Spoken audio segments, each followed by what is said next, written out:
अस्सलाम वालेकुम dear students, आज हमने लेक्चर नंबर 26 पढ़ना है और आज हमने चैप्टर 11 की एक्सरसाइज के क्वेश्चंस करने हैं जिनको रिव्यू और कंसेप्चुअल क्वेश्चंस कहा जाता है।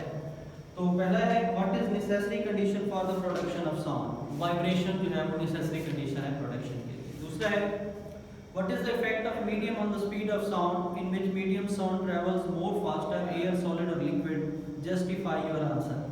तो स्पीड ऑफ साउंड जो है वो सॉलिड्स में ज़्यादा होगी, लिक्विड में उससे कम होगी और गैसेस में सबसे कम होगी। उसकी वजह यह है कि जितना किसी मीडियम के पार्टिकल्स एक दूसरे के क्लोज होंगे वहाँ पर स्पीड ज़्यादा होगी। तो सॉलिड के पार्टिकल्स ज़्यादा क्लोज होते हैं, स्पीड ज़्यादा होती है, तो गैस के सबसे कम जो है वो क्लोज होते हैं, ज़्यादा फासले पर होता है, तो वहाँ सबसे कम स्पीड ऑफ साउंड होती है। 11.3 है how can you prove the mechanical nature of sound bye a simple experiment. तो ये एक्टिविटी है जो पेज नंबर 21 पर है, बेल-जार एक्सपेरिमेंट में। 11.4 what do you understand by the longitudinal wave. हमने लॉन्गिट्यूडनल वेव की डेफिनेशन लिखनी है।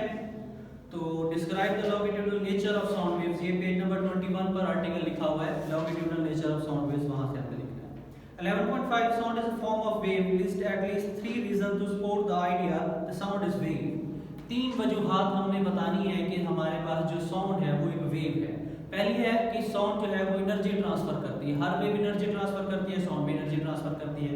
दूसरी, साउंड प्रोडक्शन, साउंड की जो प्रोडक्शन है वो वाइब्रेशन से है, हर जो वेव है वो वाइब्रेट करने से पैदा होती है, साउंड भी वाइब्रेट करने से पैदा होती है। तीसरी है कि साउंड जो है वो फिनोमिना रिप्रेजेंट करती है, रिफ्लेक्शन वाला, रिफ्रैक्शन वाला, ये वेव्स करती हैं तो साउंड भी करती है। तो ये 3 रीजंस हैं जिसकी वजह से हम साउंड को क्या कहते हैं, वेव कहते हैं। 11.6 we know that waves manifest phenomena of reflection, diffraction and refraction. Does sound also manifest these characteristics? कि हर वेव जो है वो रिफ्लेक्शन, रिफ्रैक्शन और डिफ्रैक्शन करती है, क्या साउंड भी ऐसा करती है? तो इसका आंसर है हाँ, यस, तो वो भी करती है। 11.7 है what is the difference between loudness and intensity of sound. आपने लाउडनेस की डेफिनेशन लिखनी है और इंटेंसिटी की डेफिनेशन लिखनी है, दोनों जो है वो ब्लू बॉक्सेस में है। Derive the relationship between the two, इन दोनों की रिलेशनशिप जो है वो हमारे पास हमने पढ़ा था कि लाउडनेस जो है वो डायरेक्टली प्रोपोर्शनल होती है लॉग ऑफ आई के, इंटेंसिटी के लोगारिथम के। तो जब आप प्रोपोर्शनल हटाएंगे तो ये हमारे पास बन जाएगा L is equal to K log I. ये रिलेशन हो गया इंटेंसिटी और लाउडनेस का। तो इसके बाद हमारे पास है 8वां है 11.8 on what factor does the loudness of sound depend. तो पेज नंबर 22 पर 4 फैक्टर इसके दिए गए हैं।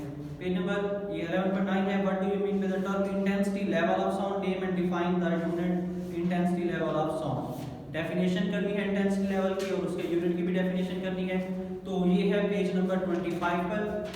इसमें इक्वेशन 11.3 से ऊपर जो है वो इंटेंसिटी लेवल की डेफिनेशन है, नीचे वाले पैराग्राफ में उसकी यूनिट बेल की डेफिनेशन। अच्छा जी, इसके बाद है what are the units of loudness, what do you use logarithmic scale to describe the range of sound intensities we hear। तो यूनिट जो है वो लाउडनेस का वो बेल हो गया। इसके बाद हमारे पास साउंड इंटेंसिटीज को लोगारिथम में क्यों शो करते हैं, क्योंकि वो 10 की पावर्स में होती है, तो 10 की पावर जो है उसको रिजॉल्व करने के लिए हम जो है वो लोगारिथमिक स्केल यूज करते हैं। तो इसके बाद है what is difference between frequency and pitch, describe the relation graphically. तो ये इनका जो है वो डायरेक्ट रिलेशन होता है। तो ये इनका जो रिलेशन है ये हमारे पास है पेज नंबर 23 पर। तो पेज नंबर 23 पर हमारे पास स्पीच की डेफिनेशन है, उसके नीचे रिलेशन दिया गया है, साथ में जो फिगर 11.8 है उसमें उसकी फिगर भी बनाई गई है, वेव फॉर्म बनाई गई है। इसके बाद है 11.12 describe the effect of change in amplitude on loudness and the effect of change in frequency on pitch. Amplitude और लाउडनेस इनका भी डायरेक्ट रिलेशन है, फ्रीक्वेंसी और पिच इनका भी डायरेक्ट रिलेशन है, मतलब एक चीज बढ़ेगी दूसरी भी बढ़ जाएगी, एक कम होगी तो दूसरी भी कम हो जाएगी। 11.13 है if the pitch of sound is increased what are the changes in the following। Pitch बढ़ाएंगे तो क्या होगा, फ्रीक्वेंसी इंक्रीज हो जाएगी, वेवलेंथ डिक्रीज हो जाएगी, वेव वेलोसिटी इंक्रीज हो जाएगी, एम्पलीट्यूड पर कोई इफेक्ट नहीं होगा। 11.14 if we clap or speak in front of the building while standing at a particular distance we rehear our sound after some time, can you explain how does this happen। कि हम जब किसी building के सामने बोलते हैं तो हमें अपनी आवाज़ दोबारा सुनाई देती है, इसकी वजह क्या है? इसकी वजह यह है कि साउंड की रिफ्लेक्शन होती है जिसकी वजह से हमें वो दोबारा आवाज़ सुनाई देती है। अच्छा, इसके बाद है what is audible frequency range for human ear, does this range vary with the age of people, explain. तो इसका आंसर जो है पेज नंबर 30 पर है, ऑडिबल फ्रीक्वेंसी रेंज वाला जो टॉपिक है वो इसका आंसर है। Explain that noise is nuisance, negative effects बताने हैं नॉइस के, जो कि पेज नंबर 29 पर है। Describe the importance of acoustic protection. तो इंपॉर्टेंस हमें बतानी है, पेज नंबर 30 पर है। What are the uses of ultrasound in medicine, ये इसका आंसर जो है पेज नंबर 31 पर है। कंसेप्चुअल क्वेश्चंस है 11.1 है why do tin cans with a string attached between them could be better way to communicate than merely shouting through the air।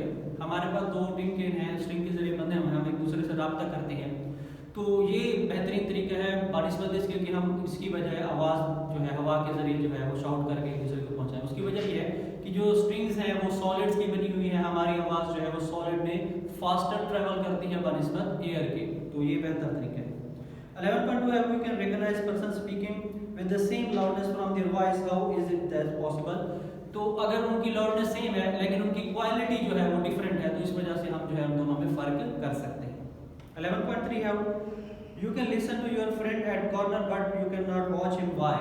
तो corner में आपका जो फ्रेंड है आप उसकी आवाज़ सुन सकते हैं, उसको देख नहीं सकते, उसकी वजह डिफ्रैक्शन है। डिफ्रैक्शन में जो है वो बेंडिंग होती है, कॉर्नर से आवाज़ आपको सुनाई देती है बेंड होकर, तो ये हम हमारे पास उसकी वजह से है।